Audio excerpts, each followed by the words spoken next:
Be seated, please, my dear brethren. My dear fellow countrymen,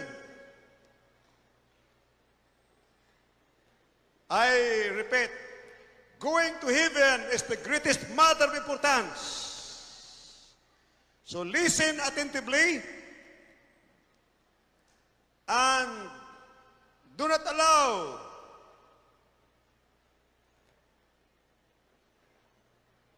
religions to deceive us. Because of deception, billions are now in the fires of hell, swimming, eating worms. In the kingdom of Satan, for there are two kingdoms, spiritual kingdoms, the kingdom of Satan and the kingdom of God.